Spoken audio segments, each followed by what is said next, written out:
η οποία χωρίς αμφιβολία ήταν μία από τις σημαντικότερες βυζαντινές πόλεις της Μακεδονίας. Παρά τη γνώμη πολλών μελετητών που νόμισαν ή νομίζουν ότι η πόλη διατήρησε την έκταση της ανά τους αιώνες, τα αρχαιολογικά δεδομένα οδήγησαν στην συγγραφέα στο συμπέρασμα ότι η πόλη συρρυκνώθηκε προς τα ψηλότερα της τμήματα. Κατά τη ρωμαϊκή και παλαιοχριστιανική περίοδο, το κέντρο της πόλης βρισκόταν στο βόρειο και παιδινό της τμήμα. Ανασκαφικά διαπιστώθηκε ότι τα παιδινά τμήματα έμειναν για αιώνες αδόμητα. Η αυστηρή γεωμετρικότητα στην χάραξη των δρόμων των πόλεων και ο σχετικός προεδρονικός ιστός της αρχαιότητας κατά τον Μεσαίωνα έχει παραχωρήσει τη θέση της σε μια χαλαρή και ελεύθερη χωροθέτηση των κτισμάτων στον χώρο. Έτσι αποτελεί η μεγαλύτερη πόλη της Μακεδονίας. Στη Θεσσαλονίκη τουλάχιστον οι βασικοί δρόμοι που ένωναν τις 4 πόλεις των τυχών παρέμειναν για πολλούς αιώνες. Κατά τη μέση και ύστερη βυζαντινή περίοδο εμφανίζονται 2 τύποι οικισμών, οι οχυρωμένες πόλεις και οι πόλεις κάστρα. Οι οχυρωμένες πόλεις παρουσιάζουν συνεχή κατοίκηση ήδη από την αρχαιότητα και ήταν αστικά κέντρα με συγκεκριμένες οικονομικές, εμπορικές, εκκλησιαστικές λειτουργίες όπως η Θεσσαλονίκη, η Βέρεια, η Φίλιππη και οι Σέρες. Ο χαρακτήρας των πόλεων κάστρων όπως των Σερβίων, του Πλαταμόνα, της Ανατολούπολης και της Αθήνας ήταν περισσότερο στρατιωτικός παρά αστικός. Η έκταση τους πολύ μικρότερη από τις οχυρωμένες πόλεις. Οι μισές σελίδες του βιβλίου είναι αφιερωμένες στον κατάλογο θέσεων, ο οποίος περιέχει 294 λίμματα διαφορετικού μεγέθους, τεράστια όπως η Θεσσαλονίκη και πολύ μικρά που παραπέμπουν μόνο παραδείγματος χάρη στην εντόπιση ενός τάφου με τοιχογραφίες ή ενός ενετικού θησαυρού. Σε ένα λίμμα θα ήθελα να βρω περισσότερες πληροφορίες ενώ την διαριστώ, μα σε αυτή την περίπτωση έχω την εντύπωση ότι δυστυχώς δεν έχουν γίνει ακόμα οι απαιτούμενες αρχαιολογικές έρευνες. Κλείνοντας, θα μπορούσα να υποστηρίξω ότι η κυρία Καραγιάννη με λίγα λόγια, σε λιγότερες από 300 σελίδες, έχει καταφέρει να σκιαγραφίσει τους τύπους των βυζαντινών οικισμών στη Μακεδονία και τις εξελίξεις με βάση τη βαθιά της γνώμη και εμπειρία όσο για τα μνημιακά όσο και τα αρχαιολογικά ευρήματα της περιοχής. Σε συνοπτική μορφή, η συγγραφέας μας δίνει μια εικόνα γεμάτη από πλούσιες πληροφορίες και παρατηρήσεις για τους μακεδονικούς οικισμούς και τα αρχαιολογικά τους ίχνη. Η συγγραφέας γνωρίζει πολύ καλά το πρόβλημα ότι δεν ξέρουμε πάντα αν οι θέσεις που καταγράφηκαν ανήκουν σε εισάριστους οικισμούς ή αν κάποιες αποτελούν επιμέρους αποκαλυφθέντα τμήματα ενός οικιστικού συνόλου. Ο αναγνώστης, τον οποίο ενδιαφέρον ο μακεδονικός χώρος και τα μνημεία του, διαβάζει το βιβλίο με πολύ μεγάλη ευχαρίστηση. Στο αποτέλεσμα αυτό συμβάλλουν οι πολλές έγχρωμες φωτογραφίες, οι χάρτες και τα σχέδια. Μερικά σχέδια δυστυχώς έχουν το μειονέκτημα ότι είναι πάρα πολύ μικρά και για αυτό το λόγο όχι τόσο χρήσιμα όσο θα μπορούσαν να είναι. Εν καταγύλη, θα ήθελα να τονίσω για μια ακόμα φορά τη μεγάλη αξία του βιβλίου της κυρίας Καραγιάννη, καθώς αποτελεί πολύ σημαντικό κίνητρο για τη μελλοντική αρχαιολογική έρευνα στο μακεδονικό χώρο.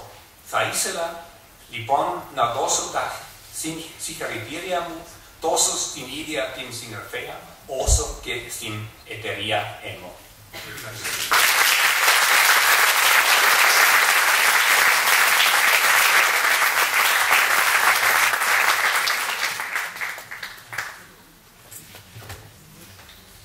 Ευχαριστούμε όλους όσους μίλησαν προηγουμένως και τώρα να μην περάσουμε στη Γιάννα Δικανέλη, φίλη, δημοσιογράφο, βουλευτή του ΚΚΕ, να μας μιλήσει για το βιβλίο.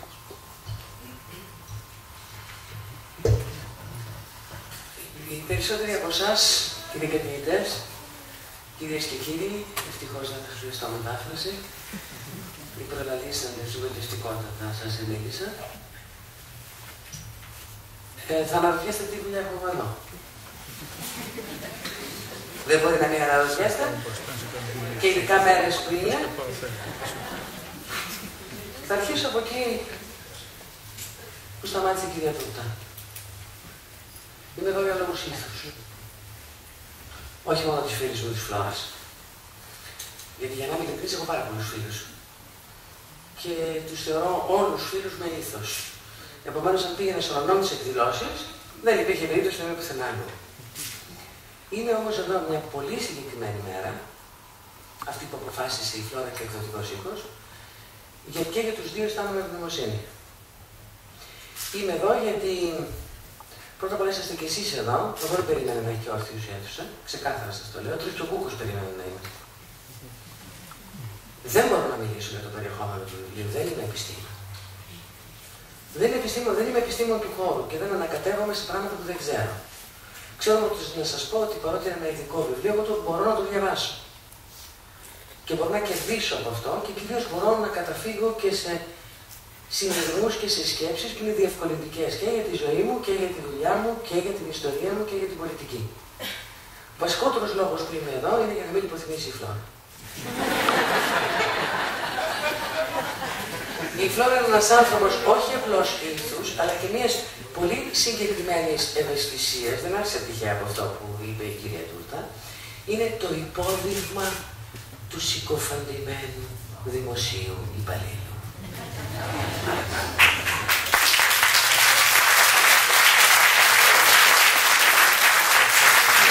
Και φαντάζομαι ότι ανάμεσά σας θα υπάρχουν και πάρα πολλοί ηλίθιοι, λαμόγια, τεμπέληδες, ζώα, καθήκια, ρουφίχτρες του δημόσιου προϋπολογισμού, άνθρωποι οι οποίοι διαλύσατε τον τόπο. Ανάμεσά σας είμαι σίγουρη υπάρχουν πάρα πολλοί.